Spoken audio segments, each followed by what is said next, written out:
Mon nom est Julie, j'ai 32 ans.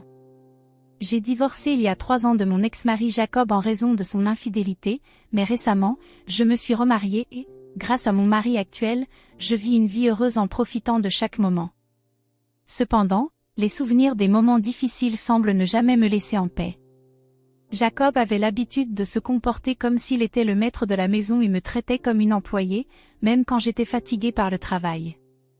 Il me laissait toutes les tâches ménagères et si un seul morceau de déchet traînait par terre, il me criait dessus et n'était jamais satisfait à moins qu'il y ait au moins 5 plats à un repas. Je n'oublierai jamais la fois où il s'est fâché contre moi parce que je préparais les repas différemment des restaurants qu'il aimait, et ensuite il mangeait des frites juste après. Bien sûr, j'étais la seule à devoir nettoyer les miettes tombées par terre, même quand je protestais. Il soufflait et disait, « Quel est le sens d'une femme si elle ne fait pas le ménage ?»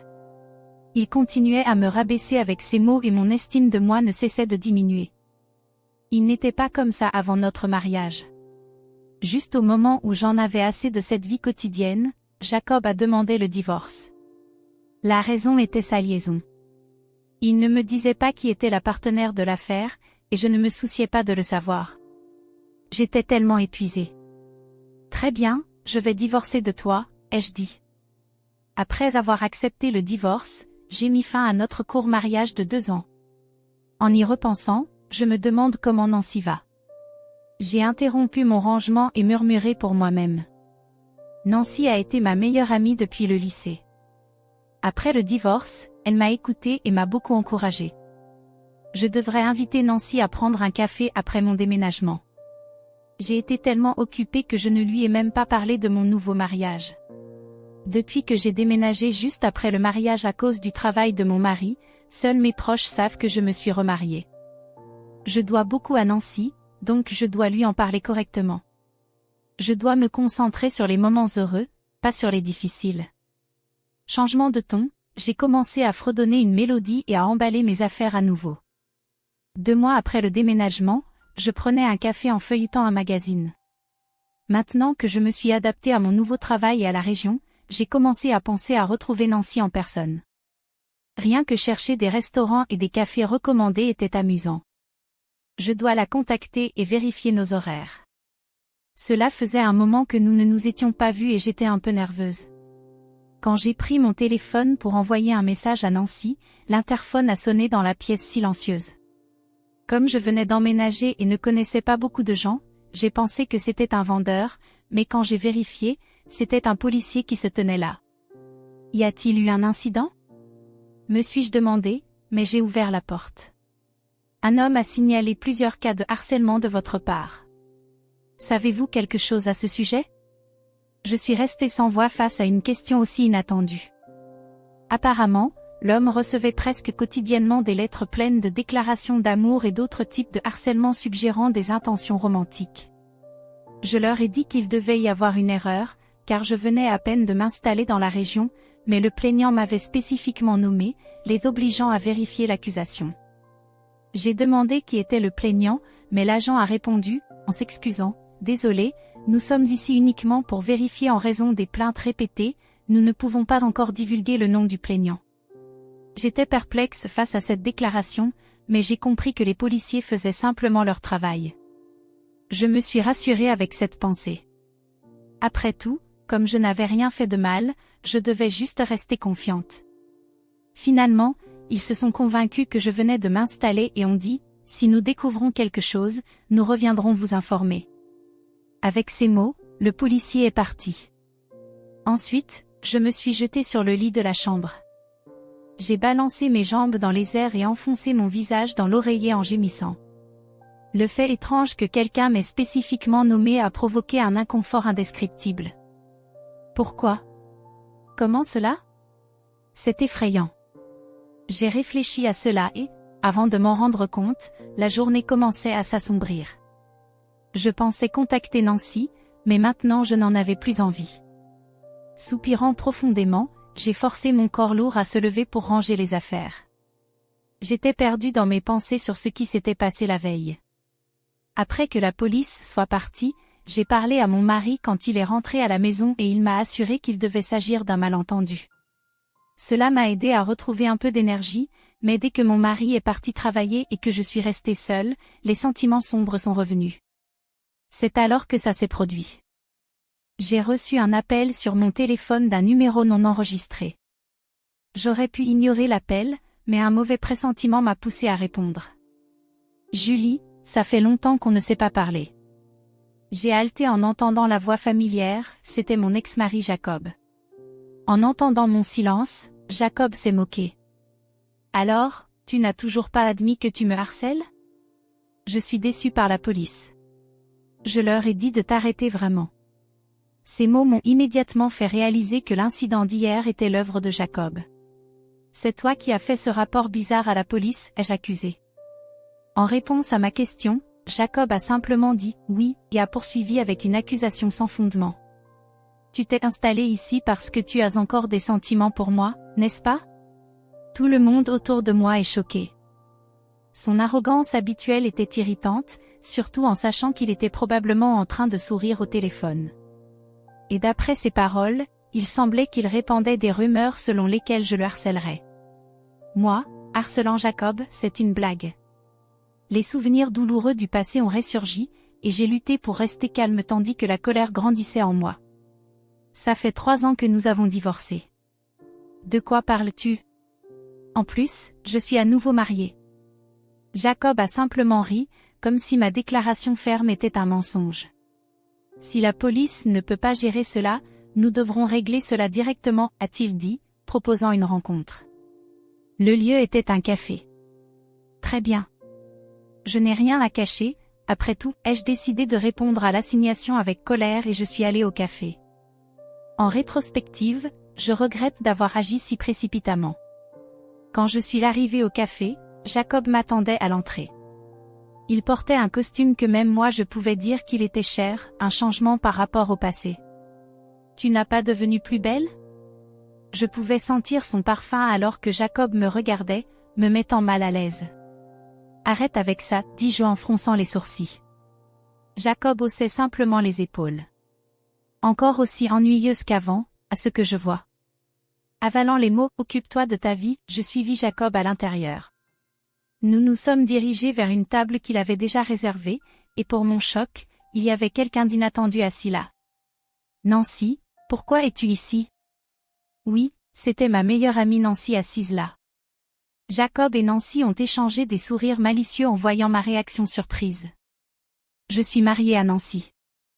Ne sois pas jalouse juste parce que j'ai l'air heureux, a-t-il dit, en enroulant un bras autour de Nancy.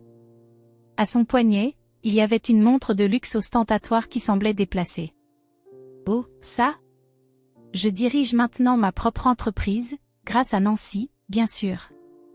Après notre divorce, il s'est fiancé à Nancy, avec l'aide de ses parents, a commencé sa propre entreprise. Apparemment, l'affaire se passe bien et est devenue stable. Pour être honnête, cela ne m'importait pas du tout. Le mot « marié » résonnait dans mes oreilles. Nancy, sachant ce par quoi je suis passée, s'est mariée avec cet homme. J'étais perplexe. Quand tu m'as invitée à ton mariage, j'ai été choquée. Comment quelqu'un d'aussi merveilleux que Jacob pouvait-il se marier avec toi? Je t'ai toujours détestée, Julie. Tout le monde parlait toujours de toi, même si tu n'étais pas si jolie, alors j'ai fait semblant d'être ta meilleure amie, pensant que je finirais par te faire tomber. Nancy a souri effrontément et a dit, chaque fois que je voyais Jacob, nous plaisantions sur la façon dont nous avions raté l'ordre dans lequel nous nous étions rencontrés. J'ai eu la nausée en voyant Nancy se blottir joyeusement contre Jacob. Nancy était là pour moi après mon divorce, écoutant silencieusement tout ce par quoi j'étais passée. Elle devait avoir écouté avec le même sourire malicieux qu'elle arborait maintenant. Nancy, avec une expression arrogante, a commencé son récit. Elle a admis qu'elle était tombée amoureuse de Jacob le jour de mon mariage. Ce jour-là, elle avait fait son coup en lui cachant ses coordonnées, et Jacob était vite tombé amoureux d'elle. Pire encore, Nancy avait encouragé Jacob à m'abuser psychologiquement. Il n'est pas surprenant que la personnalité de Jacob ait changé brusquement après notre mariage. Je ne savais pas qu'il profitait constamment de ma souffrance. Nancy s'est vantée, comme tu n'abandonnais pas, il a finalement fallu environ 2 ans pour conquérir Jacob. Comme si elle était fatiguée de parler, Nancy a pris une gorgée de son jus d'orange avec une paille.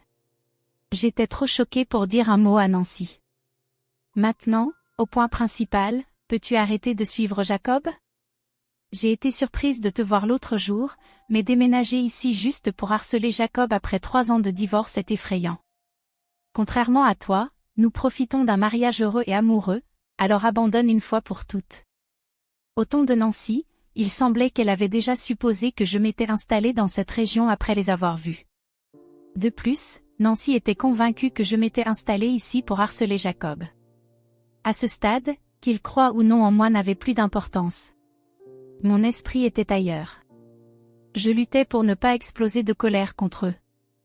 Je ne suis en train de harceler personne, et je n'ai aucun intérêt pour Jacob, affirmai-je fermement en me levant de ma chaise. Le rire de Nancy m'a suivi, mais je n'ai pas regardé en arrière.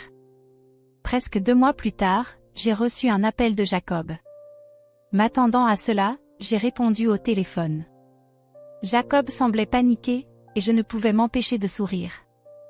Il n'y avait pas besoin de demander, quelque chose s'était-il passé? Il semble que tu as vraiment été victime de harcèlement, mais l'auteur n'était pas moi, c'était ta partenaire actuelle. Il s'avère que Jacob, comme toujours, avait aussi trompé Nancy. Sa liaison a fait que le partenaire de sa trahison est devenu un harceleur. C'était la vérité.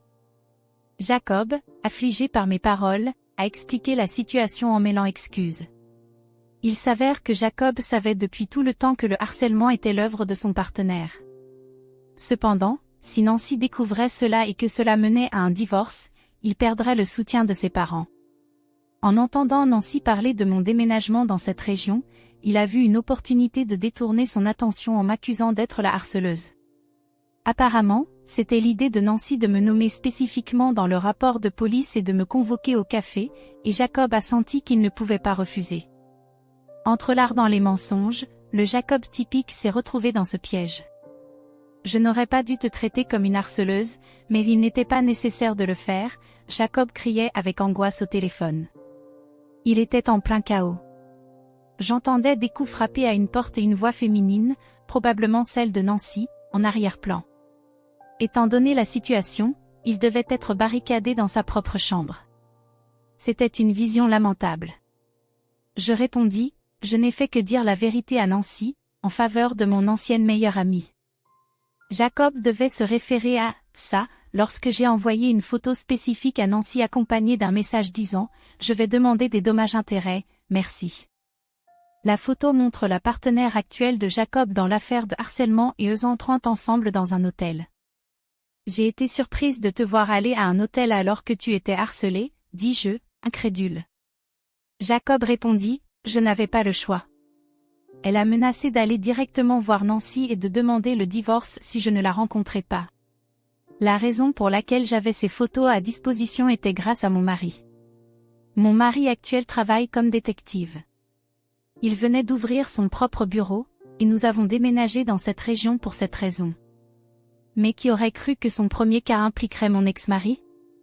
C'est un sentiment compliqué et quelque peu coupable. En l'espace d'1 mois, mon mari a trouvé le véritable harceleur de Jacob et a également obtenu des preuves concernant son affaire. Je ne pourrais pas être plus reconnaissante. Ah, au fait, je vais te poursuivre en justice, toi et Nancy, pour dommages et intérêts, informai-je Jacob. Il lâcha un « Quoi ?» stupéfait. Tu savais qui était le coupable, mais tu m'as quand même dénoncé faussement à la police pour harcèlement et ensuite répandu ce bruit. Comme c'est malveillant, fis-je remarquer. Non, Jacob se battait pour trouver les mots alors que je profitais du moment pour appuyer davantage. Juste au moment où je pensais pouvoir enfin oublier notre mariage, tu as rouvert de vieilles blessures. Tu vas payer pour cela. Après avoir entendu ces sanglots pathétiques, une grande agitation et un cri de femme en colère vinrent au téléphone. On dirait que Nancy avait enfoncé la porte pour entrer dans la chambre. J'entendais vaguement ses accusations envers lui pour avoir murmuré avec quelqu'un, puis la voix au téléphone changea pour celle de Nancy. Il semblait qu'elle avait arraché le téléphone des mains de Jacob. « Qui es-tu, une femme harceleuse ?» exigea-t-elle. « Non, c'est Julie », répondis-je. En réalisant qu'il parlait avec moi, le ton de Nancy ne s'apaisa pas comme on pourrait s'y attendre. Au contraire, elle continua à se déchaîner émotionnellement. Il semblait qu'elle était furieuse à propos des dommages-intérêts que je demandais. Pourquoi devrais-je payer des dommages-intérêts maintenant, de toutes les heures, s'exclama-t-elle. Je transmis à Nancy exactement ce que l'avocat recommandé par mon mari m'avait appris.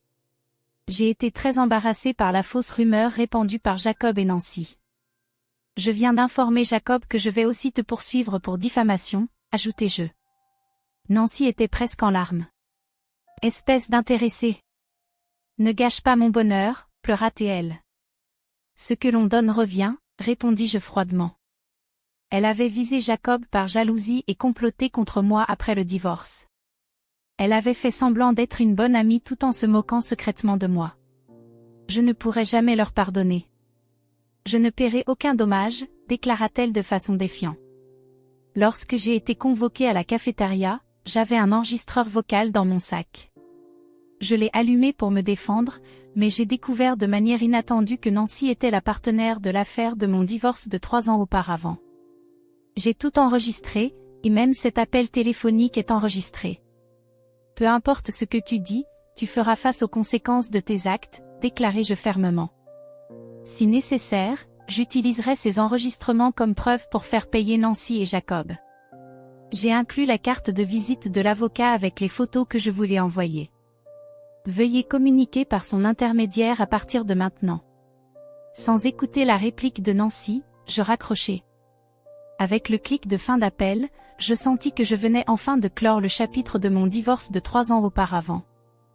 Grâce à l'avocat recommandé par mon mari, j'ai obtenu presque le montant désiré en dommages-intérêts de la part de Jacob et Nancy. Nancy a été déshéritée par sa famille après que le problème des indemnités ait éclaté, et une harceleuse a confronté l'entreprise de Jacob, exposant l'affaire. Par conséquent, Jacob a perdu son statut social et le soutien des parents de Nancy. Même maintenant, il semble que Jacob et Nancy ont des difficultés à gérer la partenaire de cas devenue harceleuse. Tu as eu un début difficile depuis que nous avons déménagé, dit mon mari pour me réconforter. Je souhaite honorer ce mari gentil qui, malgré les problèmes que je lui ai causés cette fois-ci, continue de me sourire chaleureusement. Je suis impatiente de profiter des jours paisibles qui sont enfin arrivés avec lui. Si tu as aimé l'histoire, laisse un like, abonne-toi à la chaîne et à la prochaine vidéo.